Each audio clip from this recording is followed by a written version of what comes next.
The Dark City released us from its thorny embrace. The wounds of the body will heal. But what about the wounds of the soul? Cruderach fell, and its demise shattered the fragile lives of countless children of Osirian. Scattered across this part of the galaxy, hounded by the monkey, pursued by the Dark Cousins, imprisoned by the servants of She Who Thirsts. Hatred is strangling me like a snake, and fear is coursing through my body like a burning poison. For the path I chose is leading me down the roads of failure. I can neither hold back my grief nor rein in my anger. And yet, I am powerless to stray from my path.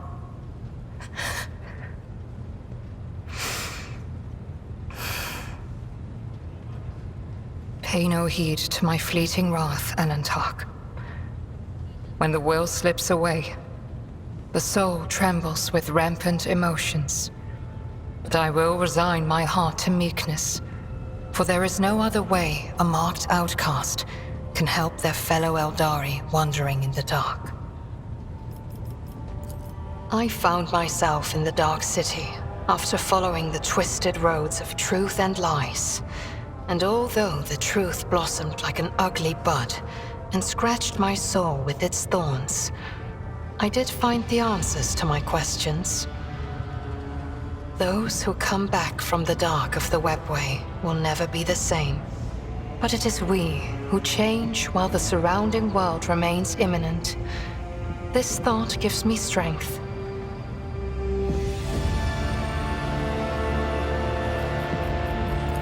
I have no need for your sympathy, Alantark. Besides, neither Monkey nor my dark kin found the decaying remnants of Cruderach. Perhaps all is not lost. Perhaps we may yet bring back what has been taken.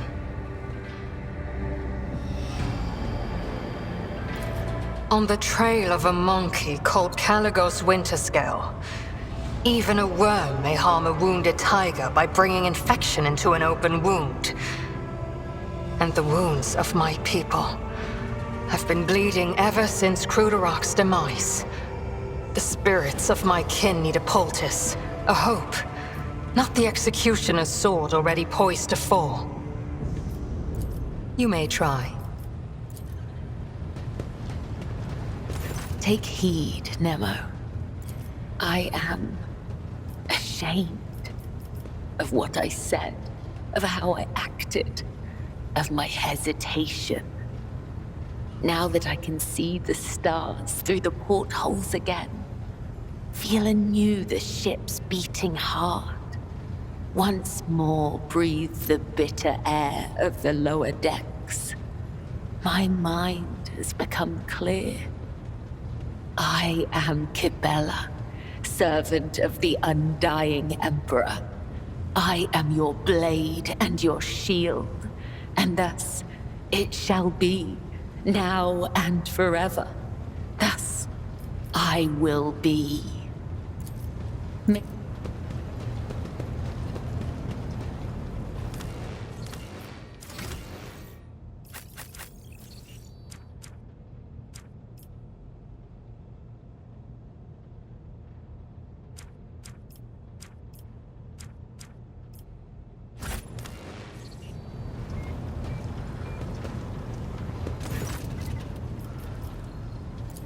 No, Lord Captain, not a thing. And I'm wandering from bay to bay, scaring the crew. But don't worry, I'm sure that as soon as we get close, well, there'll be no mistaking it. Of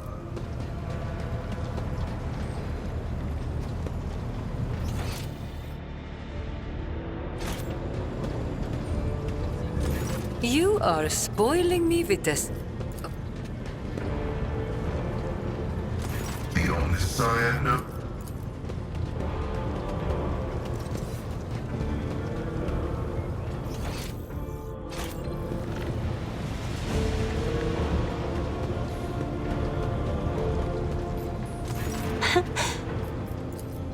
I regret that I failed to see Iliad's designs through the prism of my own powers, Lord Captain. But now, I think I'm beginning to understand the Xenos' intentions a little better. Their lies, their fear, their fury. Now Iliad's colors are woven together in my eyes into a single, garish tapestry of alien emotions. And though its shining makes my eyes bleed, I see the way Iliad dissolves into the whiteness of grief every time she speaks of home. And the way crimson flashes electrify the air every time her betrayal is mentioned. Jai continues to envelop herself in the variegation of her habitual masks, changing her colors at will like so many garments. But deep within her heart trembles a timid seedling the color of smoky lilies. It is grimy, burnt, and covered in ash. But it is genuine. Who knows? Perhaps one day Jai will allow it to grow and blossom. The fire of a rising sun illuminates Ulfar's face. A blaze so incandescent, it is painful to look at. But whenever the fire subsides, even for a second, at once an undercoat of dismal grayness and repulsive green haze envelops his shoulders. No one around him notices it. But I see. The Drukhari, Maradai, Eldari hues are always too bright. They stupefy the mind. But with this Xenos, I can only see billowing darkness where his heart should be. Nay, 1,000 shades of darkness, from a slate-colored haze to the midnight black of a starless sky. I prefer not to peer into the gloom of his colors, Lord Captain, lest it swallow me whole. I haven't...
trader. Ask your questions. I will decide which is worthy of an answer. The Draken is the first among the blades of the Cabal of the Reaving Tempest, and the Drukhari who stands but one rung below the Archon. The Draken leads raids and wages wars against other Cabals, keeps the arrogant true-born and half-born upstarts at bay, and has the pick of any opponent in any battle. Irimeris used to have others in her inner circle, but I ensured that they all disappeared one by one, and that their successors were too terrified to take their place. That was when my sister engaged an incubi order to serve as her bodyguards. Incubi do not respond to fear or bribes. Must there be another reason beyond survival and ambition? Camorra does not tolerate weakness. Camorra respects only strength and cunning. Either you climb upward on the corpses of your enemies, or you become one of the steps underfoot. Keep your arrogance in check.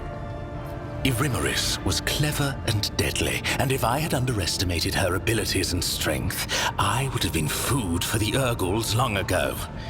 The very fact that she surpassed me speaks for itself. I refused to give her cause to cast me out as a traitor. No, our rivalry, our little game that ran since our birth, took time. And another thing, when you're at the top, you need something to stave off boredom. This game amused us and terrorized the rest of the Cabal. The Cabal of the Black Heart is the most ancient of all the Cabals, and the largest. It casts a shadow over all Camorra, and when the Black Heart strikes, you submit or you die. The Reaving Tempest was not prepared to perish, so when the Black Heart's shadow stretched as far as us, Irimeris' predecessors chose to bend the knee and become their vassals. Irimeris never liked the Cabal's subordinate position. Her words, and sometimes her actions, directed against the Black Heart, prompted whispers of discontent and fear among those who served her. I was not willing to renounce the protection of Asdrubal Vekt's own Cabal. If I had succeeded in overthrowing Irimeris with Nazrakay's aid, many within the Reaving Tempest would have supported me. Tavantius was Irimeris' ally, not mine. The Reaving Tempest is his patron, and patron also to the witches of the arena. I have had cause to seek out his artistry several times, and each time with difficulty. Of late, he's been gone from Camorra more often than he's been in it. He was probably in one of his lairs where he hides his other experiments and creations. After Tavantius quarreled with the witches and was stripped of the Cabal's protection, his havens in Camorra were turned into a deadly trap. I imagine they've been ransacked and destroyed by now. His other hideouts may be somewhere in the tangle of the webway, or in real space. But that last possibility is madness even for a homunculus. When the grotesque of a rival Cabal ripped my arm off at the shoulder, when I needed a substance to wring the truth out of you in the Obsidian Court, when I had personal desires that only a master of flesh could satisfy. You are just dying to know, aren't you? An amusing example of a primitive mind. Any Drukhari towers over any monkey, and we do not conceal our attitude to livestock, but my Cabalite kin. Every one of them should be treated with caution, and those who have already demonstrated their power and might are a deadly threat in their own right. I do not revel in submission. I accept things as they are. and I wait until a point of weakness reveals itself and calls to my blade. It is a caste in Camorra. Noble Drukhari born under certain circumstances. Their cradle before birth was not an amniotic gestational tube, but a living womb. Carrying a fetus for such a lengthy term is as good as a death sentence for a female Drukhari. She is too vulnerable to her enemy's attacks, and she is of no use on a raid. In Camorra, only the most powerful Drukhari, who are able to surround themselves with the best protection, can allow themselves such an extravagance. Farkaza Aziriesh, poisoner of Azdrujar, and Shaimish's elect, was one such exalted leader of the Drukhari. The result was worth the effort. It was a punishment. One of my raids was not as successful as it should have been, and Irimaris ordered Tavantius to forcibly implant the knowledge of the repulsive monkey language into my mind, supposedly so that I could at least benefit the Cabal by coaxing the monkey into their cages. 5 days I spent under a cerebral burner in the Spire's main hall, to the delight of Irimaris' entourage. I dislocated every joint, struggling in agony against my shackles. But I would endure it all again to expel this poison from my head. Eviscerator of Illyridas, Blaze of the Barkag Kingdom, and Slayer of Corocius the Pale. Illyridas was a world inhabited by our distant Eldari cousins, until I led a reaping raid there. The Barkag Kingdom was a separate cluster on the fringes of Camorra before it went to war with the Reaving Tempest, and by the time I left, I was wading through the blood of its inhabitants. And lastly, Corocius the Pale. He was an ancient homunculus who betrayed the Aziriesh at the behest of another Cabal. That was not a military victory, but a personal one. In his attempts to make himself invincible, Corocius had sown inside himself the deadliest creatures from the depths of Camorra. It did not save him. I cut out every one of his 8 hearts and sent them to his former coven as a warning to the rest. Are you sure? What exactly do you want to know? In all ways, the Asuriani are feeble shadows of our ancestors. We are their true inheritors. The Asuriani hide from she who thirsts behind their paths, relying on the visions of their precious far-seers, or blind to the reality around them. We Drukhari laugh in the face of the unknown. We thrive off the carnage and pain we inflict.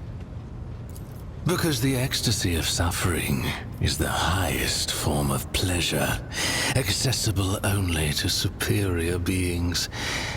By your very nature, creatures like you are incapable of knowing such gratification.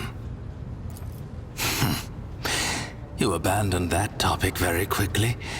Why am I not surprised? Watch it. It is Monkey who run and hide, not our kin. Camorra is the legacy of our ancestors. They found a way to penetrate the tangle of the webway and move through its twisting labyrinths. Few would hazard to travel in this splintered kingdom, let alone erect bastions in it. The Drukhari are the only Eldari who do not fear the horrors of the webway. For every peril we overcome makes us stronger.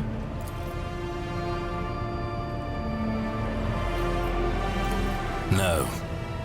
No one speaks of the Overlord of Camorra without good reason. Amusing you is certainly not reason enough. Perhaps. What else?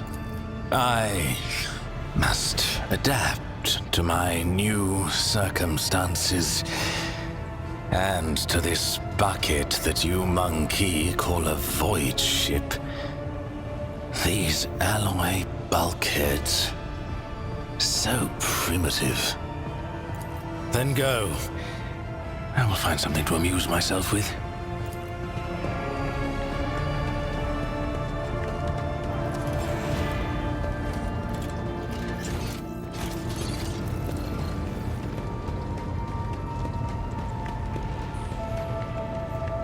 Broke free the bold from captors grasping. Dark cities, feeble dungeons, eternally disgracing. Flows now this saga in the hall of glorious feasting, where all extol the wolf mighty and the yet fatter cunning.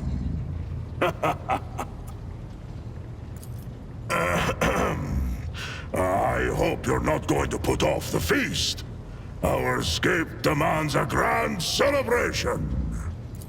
Find my pack. As we speak, they are likely performing some bloody service for Calcazar. For that reason, I want to have a word with the Inquisitor. Fenris Hulda,